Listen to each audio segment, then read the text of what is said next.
So I'd like to thank Godwin for being our guest speaker tonight. It's good to see you again, James. The first time I met you and you told me what you were working on, I thought, man, this guy is a unique individual, a unique entrepreneur.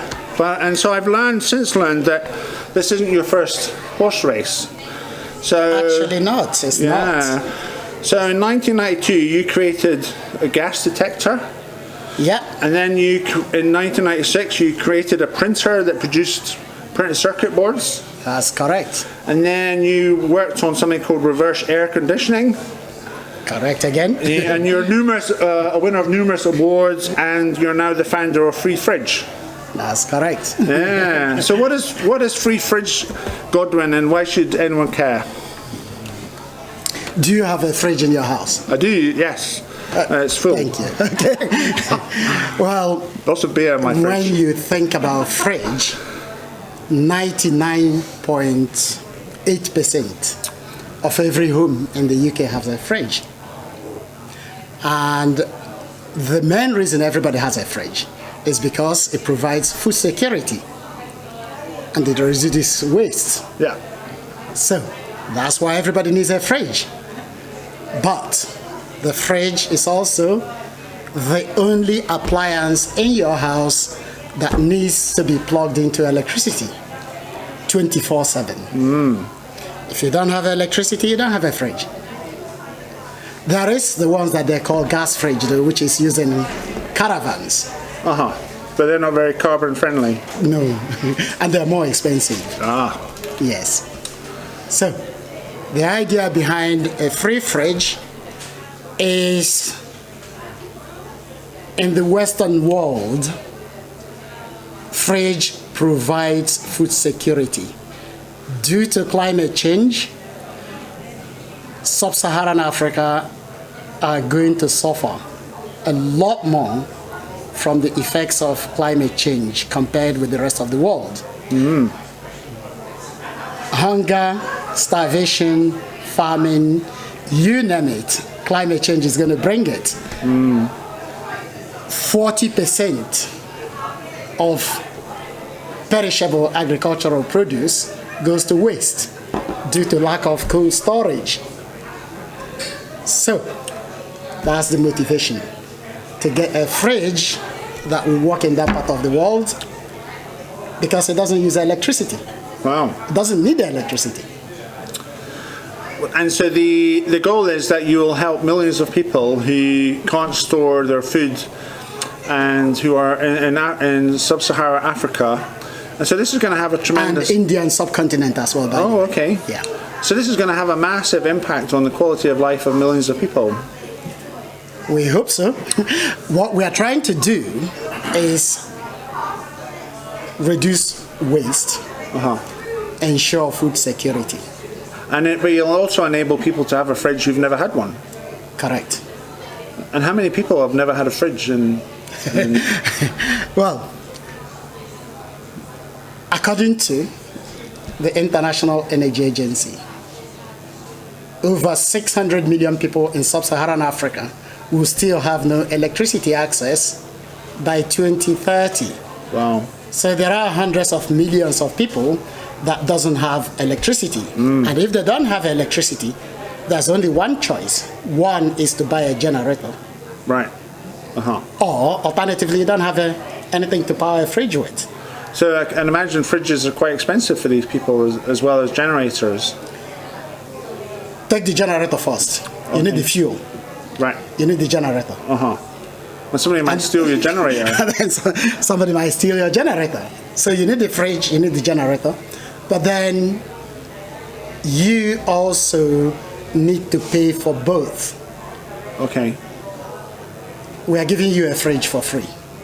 You don't pay for it. Wow. Wow. And so that's just incredible. So obviously as a business, as an entrepreneur, you need to make money to make it worthwhile. Yeah. So I don't want to give too much away here because I do know what Godwin's plan is. But I think your plan is genius. So what can you tell us? Well, to make it simple, If you imagine the fridge to be a box, just imagine that in your head. So you get in the box for free. Okay. But the box is not going to do anything for you. So it's like having a fridge, your own fridge in the house, but you don't have electricity to run it, so it's useless. Yeah, it just gets smelly. So we are just replicating the same thing. Okay.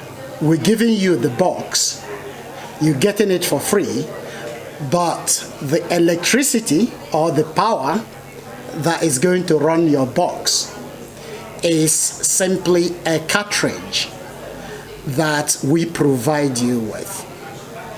And that cartridge is a simple cartridge. It's just like if you imagine you have your HP printer without a cartridge, it's not going to work. So if you have our fridge without a cartridge, it's not going to work either. So we provide you with a cartridge and the fridge. Okay. When that cartridge runs out, we come to you, take that cartridge out, put a new one in, take the one that we've taken out from your fridge back to base, recharge it. Yeah. But it's not going to be as extortionate as ink cartridges or No. Because these people haven't got the money. Yeah.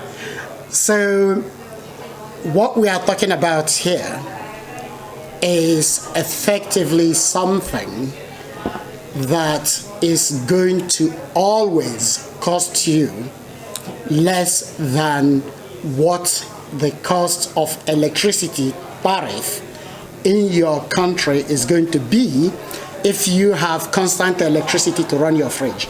Okay. So to run your to run your conventional fridge. That'll reassure a lot of people, I think. Because let's say, for example, your conventional fridge uses 10 units of energy, and that 10 units of energy costs you 10 cents.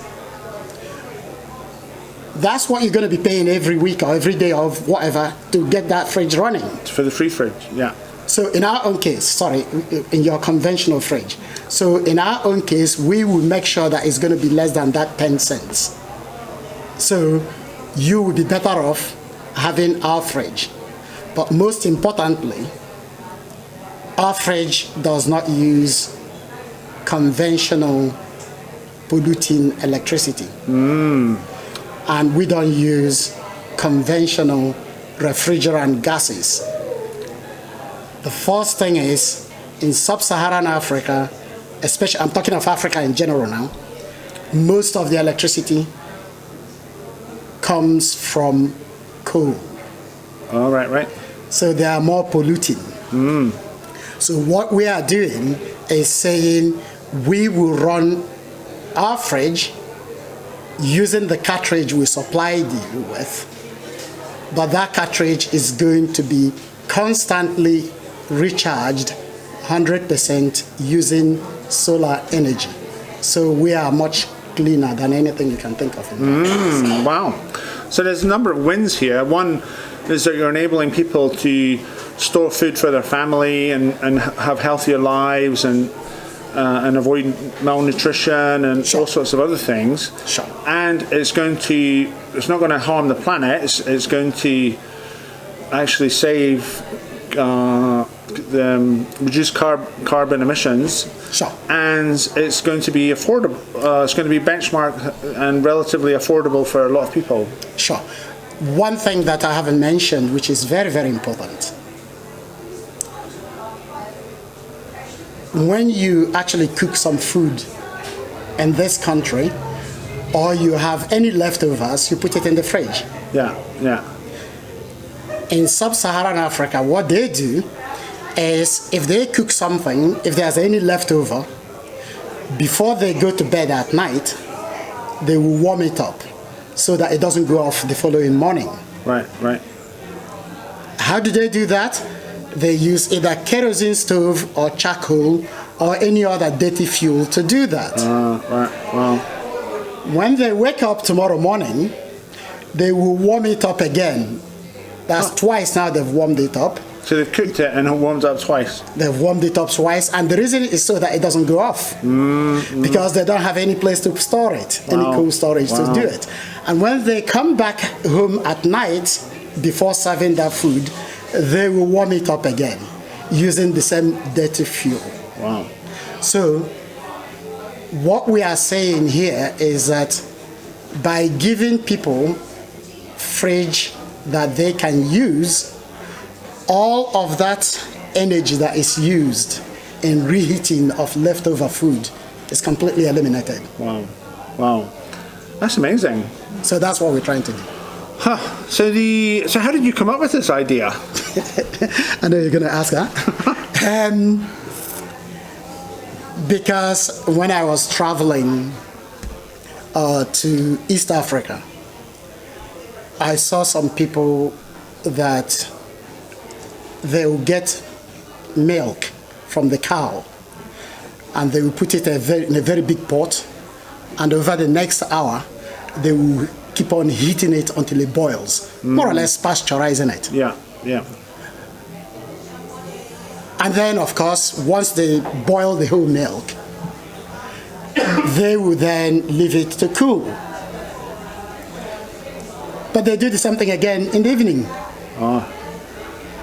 So if you go to the likes of East Africa, Kenya, Uganda, that's quite a normal thing.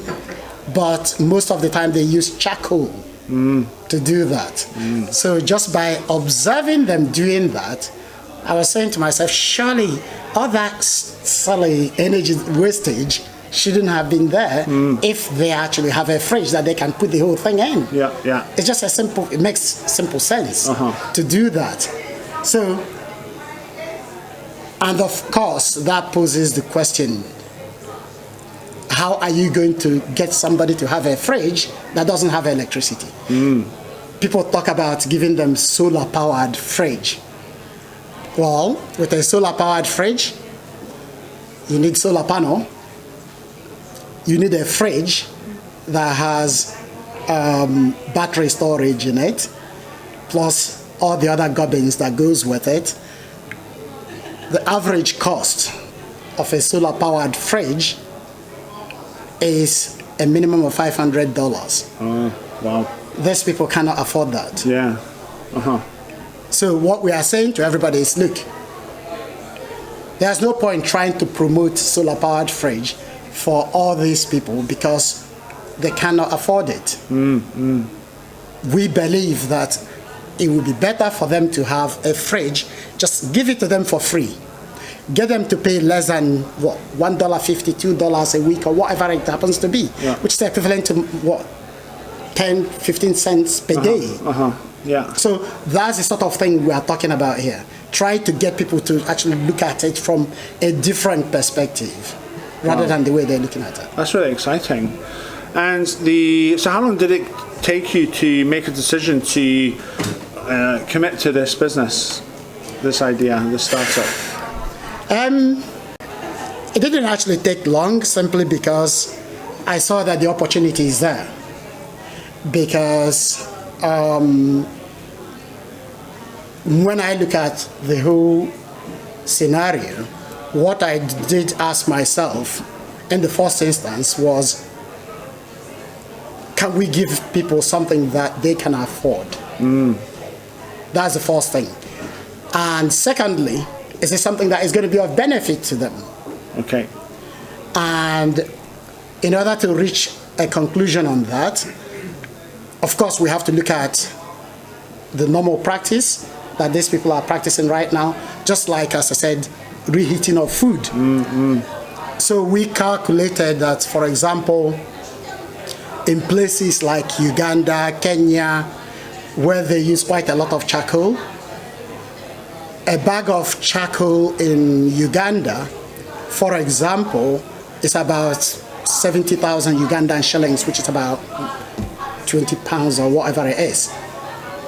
But if you are using most of your charcoal for reheating, then it's going to run out very, very quickly. And you're going to be polluting more. So what we are saying at that point is, look, you could actually cut your charcoal usage by nearly 60% if you actually have a fridge that you can store things. because you don't have to be reheating all of these things. Yeah. So those are some of the things that we put into consideration.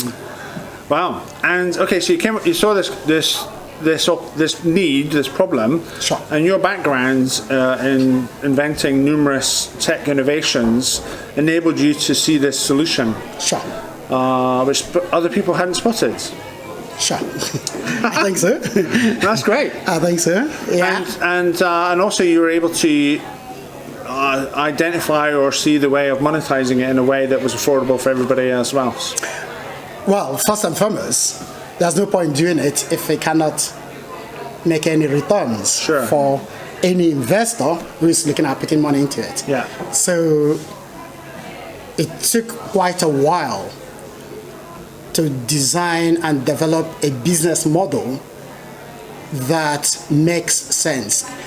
Makes sense in terms of the revenue it can generate, and makes sense in terms of its affordability, and makes sense in terms of its sustainability. Yeah. Is it a sustainable business? And also, is it a scalable business? So there's all sorts of variables that you need to put into consideration before you can say, okay, I've got something that will work. Because, as I said, if I'm coming to you to ask you for investment, I know you're not going to give me. But if you have the money to give me, you'll be asking me, how is this thing going to make money? And also, you don't want to be involved if you think that this is something that is going to be exploiting people, because the fridge is designed mainly for the BOPs, the bottom of the pyramid, because they are the ones that is going to suffer climate change more. Right. So we are trying to make sure that we do something that can help them mitigate some of the impacts. So it's really going to appeal to investors who are looking for impact investors, yeah. Sure. But it's also going to give them a return on their investment. Absolutely. Because we see the opportunity to, because there are no other direct competitors apart from conventional fridges.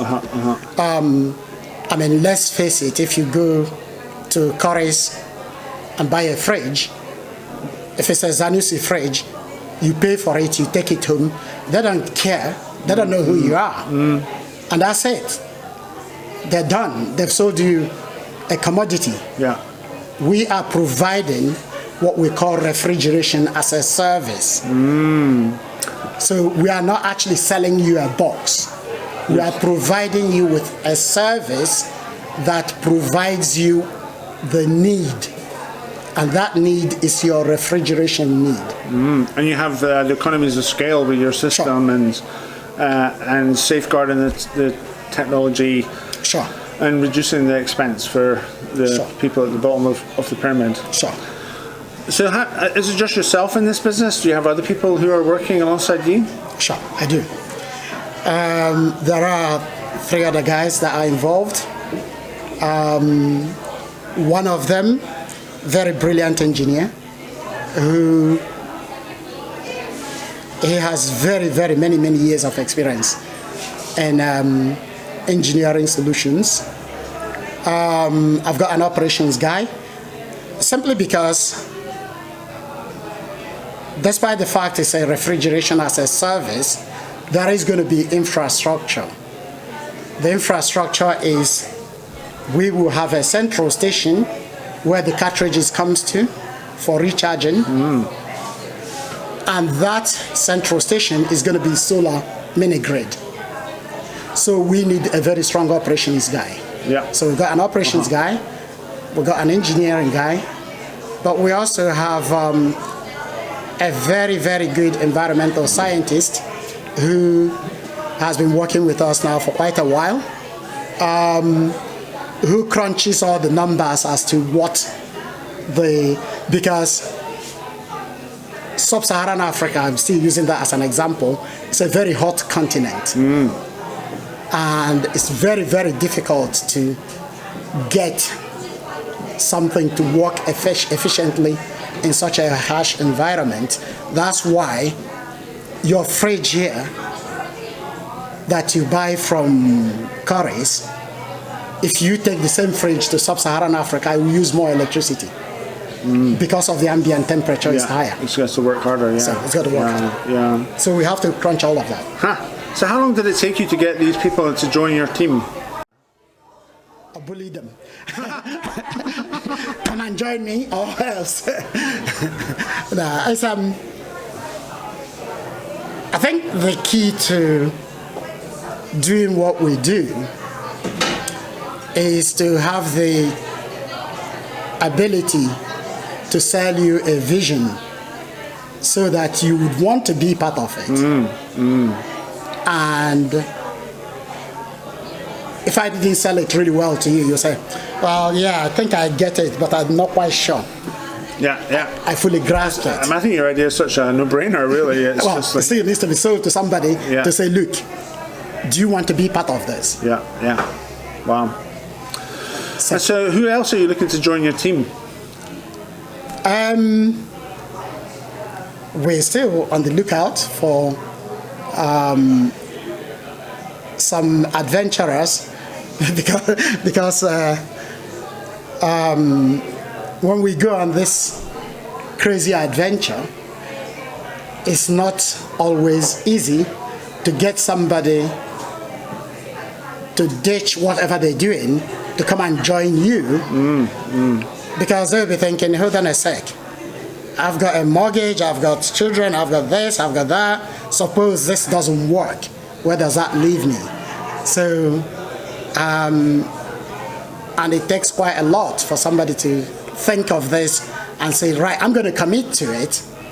I want to be part of it because at the end of the day, Alan sitting here will not ask his investors to release any money if you don't have the right set of mix in the team to deliver.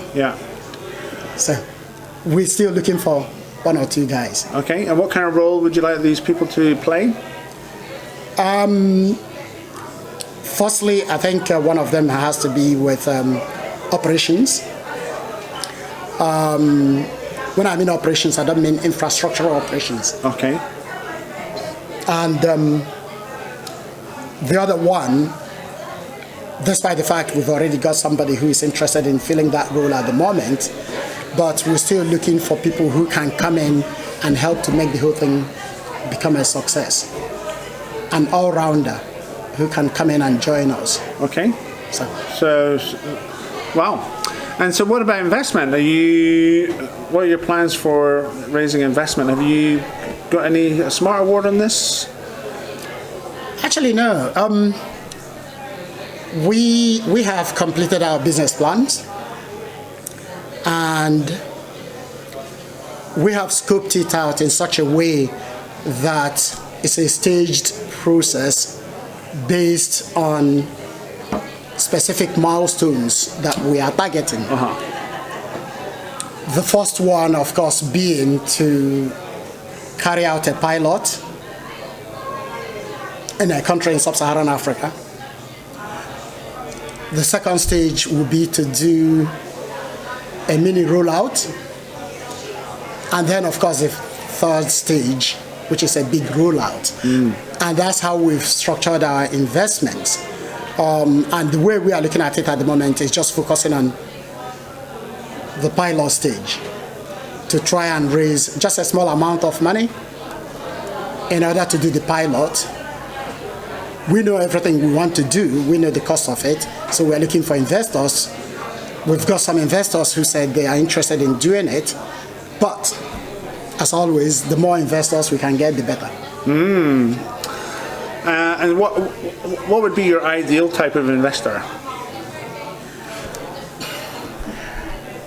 An investor who is investing in something that obviously can bring return on investment for them, but most importantly, an investor that sees this investment as something that will make a drastic improvement in people's livelihood.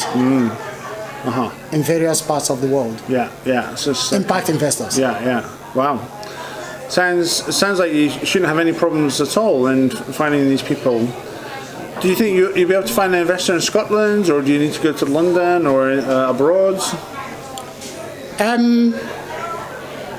I think there are still investors in Scotland, and I'm sure Alan knows that. There's quite a lot of them.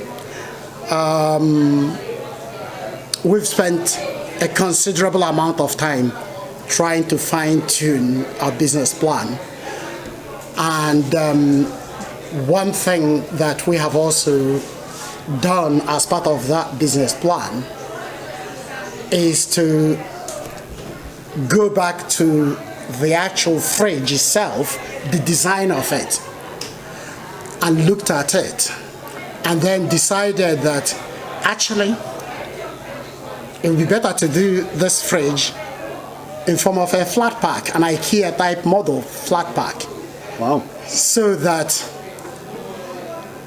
it's going to create a lot of jobs for people just to assemble it. So you've got a box with everything in it, and you got a guy who is just an apprentice that is trained, and they will just come in, open the box, screw it all together, test it, and within an hour, you've got a free fridge that works. And that'll make the transport of the fridge cheaper and, exactly. As well. Exactly. Yeah. But most importantly, it creates jobs for those guys in that part of the world, because according to the UN, nearly 80% of all the youths in Sub-Saharan Africa are all unemployed. So it's quite drastic thing. So with our model, part of it, of course, is we've got the cartridge. Somebody has to bring the cartridge to you, just what we call the delivery model. So that's you're creating jobs in transport. So for every central station, there is 27 brand new jobs created for that each central station. And then we want to create this additional jobs for people to actually be able to assemble the fridges in that part of the world, because almost 99% of all the fridges used in that part of the world is made in China. But our model is to create a fridge that would be assembled there by people trained to do that. So I don't know how you feel about this, but it occurs to me you're a bit like the Elon Musk of fridges. I don't know if anyone else had that thought. but you know, I think you're visionary. It's very innovative, disrupting massive markets. Yes, I think what we are trying to do is to disrupt that market, because personally, I feel that everybody deserves a fridge because of the implications and what it can do for you. Yeah. It's just one of the most underrated household appliances. But I don't know whether you faced a situation where your fridge is not working. Probably you can go and buy tinned food and whatever it is, but over time you see the impact of it not working. And Scotland is a cold country. Think about countries where the ambient temperature is always 35 degrees C. What is going to happen in that scenario? Wow. Well, listen, I think I'll just open it up to the room to ask Godwin any questions. So we have a couple of hands up here. So Henry? I quite like the concept actually, and I can relate to it because I'm from Nigeria myself. Now, I use myself as an example. If, for example, the refrigeration or the fridge, preserving my food is part of my experience, my living experience. Now, how do I integrate this concept into my other areas of to improving my other experience, my living experiences within the realities in Sub-Saharan Africa? So, for example, I can have a fridge, but I don't have a light. And I could actually use an inverter to mitigate that and reconcile the needs of the fridge and also my lighting system and equally even the TV. So it improves my living experience. So how do I how do you scale over in terms of, competing with, inverters that could actually improve an overall, to some extent, overall experiences of locals? Okay. I think the first thing you need to go back one step is you mentioned the word inverter. Can you just elaborate for those who doesn't know what inverter means, how it works, and where you get the energy for that inverter? Yeah, inverter is actually alternative conventional electricity source. They rely on conventional electricity source to power, to charge, but also there are some that could actually be powered by batteries, by local batteries. And locals, especially in Nigeria, for example, the locals can actually use conventional batteries to power some inverters that can actually provide an improved living experience. So it's not just a focus on only refrigeration. Right. I think where I'm coming from, because I have gone through that exercise, by the way, you've mentioned two things there. Three things. One is conventional electricity, two is inverter, three is battery. Okay? Conventional electricity. According to the International Energy Agency, almost 85% of Nigeria has electricity access, or will have electricity access by 2030. However, they also reckoned that on average, a Nigerian household gets on average about 5 hours worth of electricity supply per day. How do you reconcile that with something that needs electricity 24 hours a day? You're now talking about you need to have your inverter as a storage. That's a cost. You need to have the battery. That's a cost. And on top of that, you need to have your 5 hours electricity per day. What we are saying here is, in our own scenario, just imagine you don't have any of that, but you still have you still have a fridge that will work 24/7.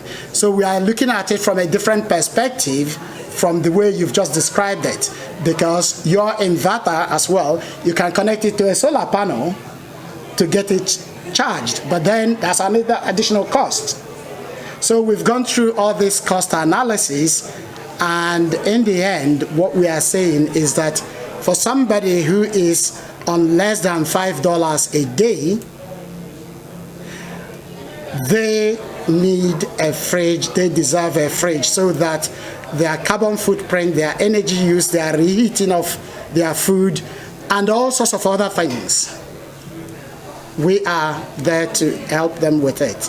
So we are not looking at you with your inverter, your battery, your solar, and everything that you want to integrate into your seamless lifestyle, if that makes sense. Absolutely. It's kind of the simplest solution is the best, is Occam's razor. So it sounds like your fridge is the simplest. So I think Joe had a question. Yeah, so I work with entrepreneurs on their mindset. I'm really interested in your journey as a leader. Well, first of all, great idea. It's great stuff that you're doing, and that byproduct of the fact that you use less charcoal are things that people wouldn't know and think about. I certainly didn't think about it from that perspective. Okay. You as a leader, sure. What would you say that your strengths are, and what makes you challenging to work for a leader? What's it you're working on at the moment? Okay. I think the best way to answer that question is to just wind back a bit, just to give you a bit of a background, and without too much, without actually spending too much time on it. First thing first, my background is in applied physics with microelectronics, and I started my first business venture 3 months after I left the university.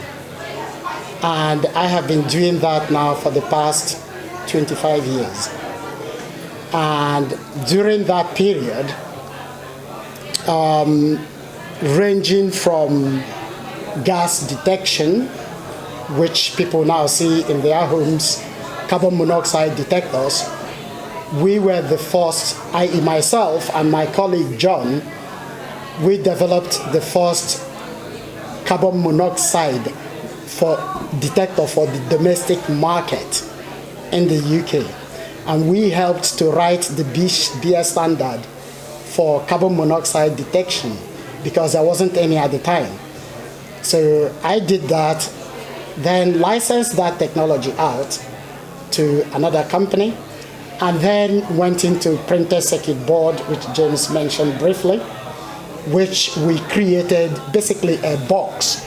I developed the concept in my kitchen floor, was able to develop it as a business model to create a box that will basically accept computer-aided design for any circuit board, because circuit board is the foundation onto which all electronics are built.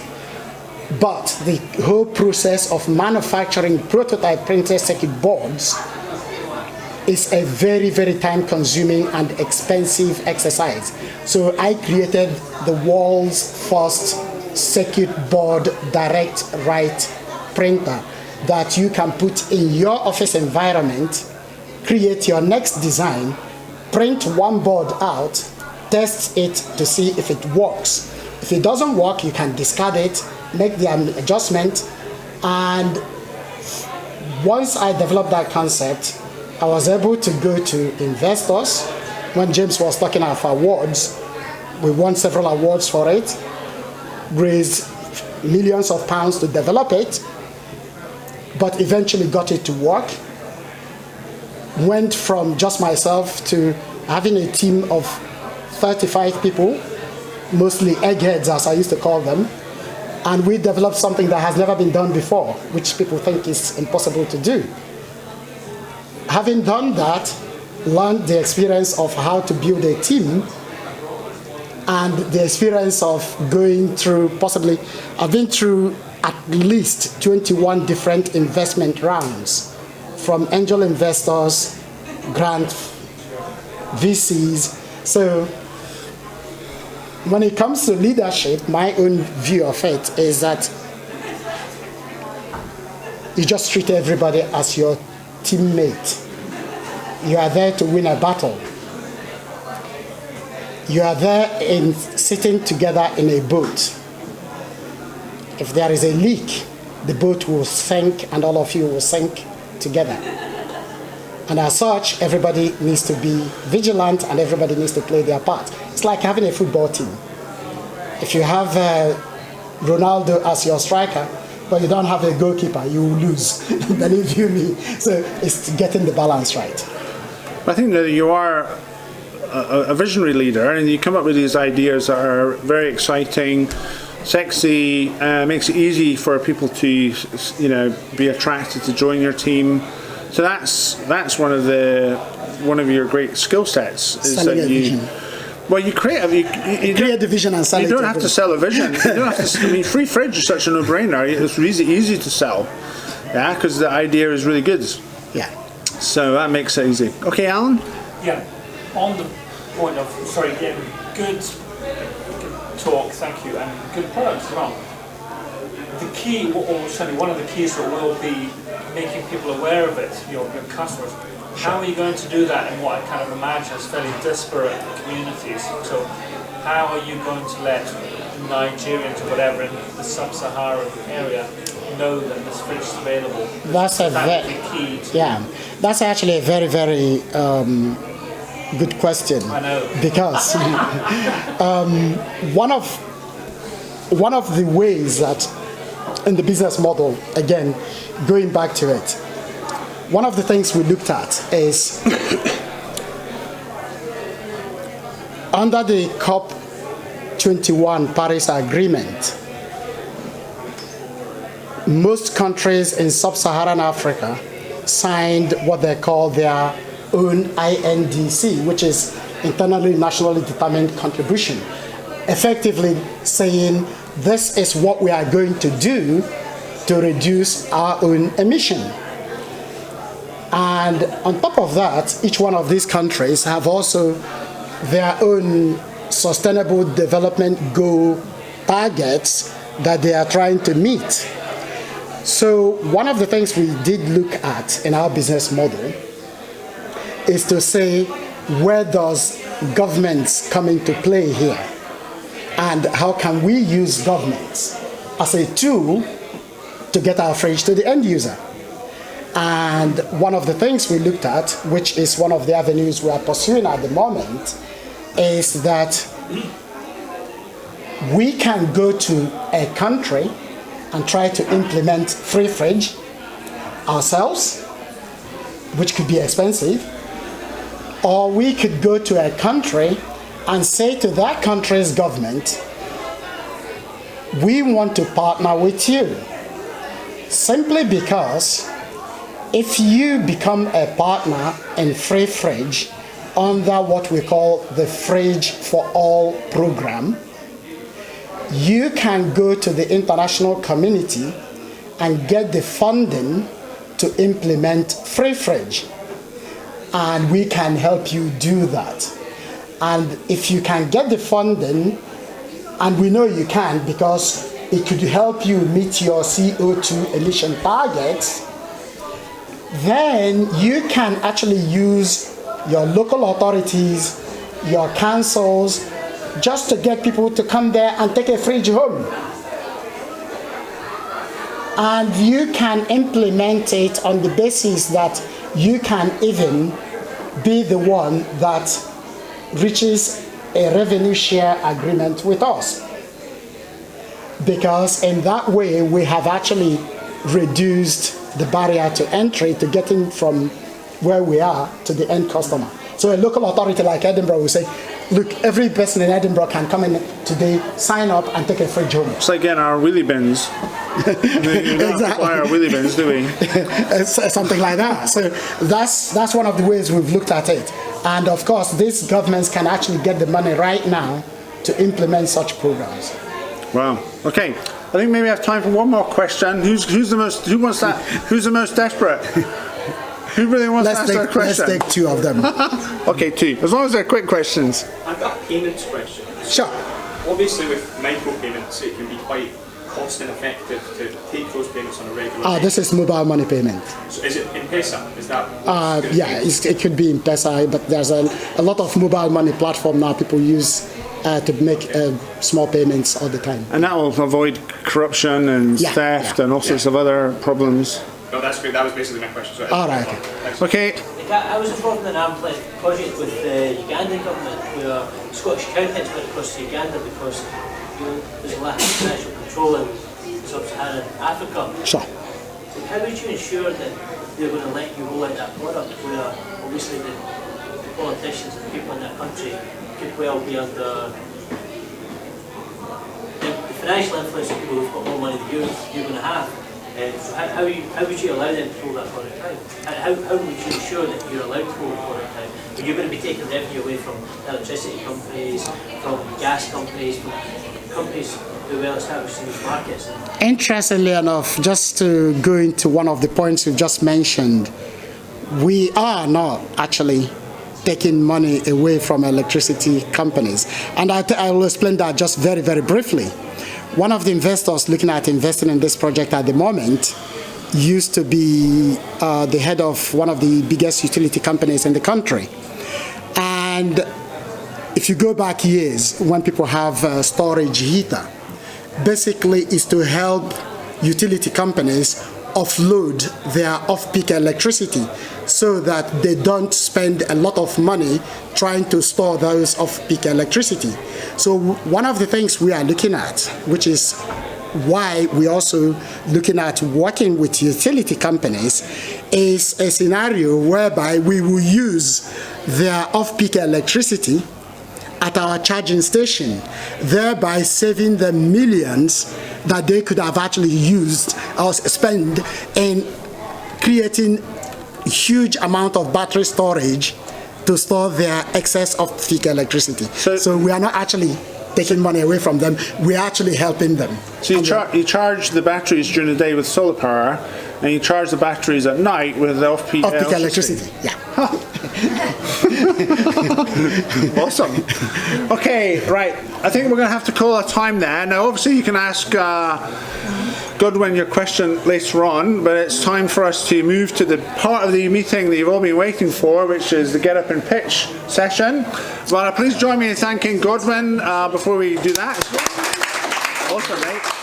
Thank you very much.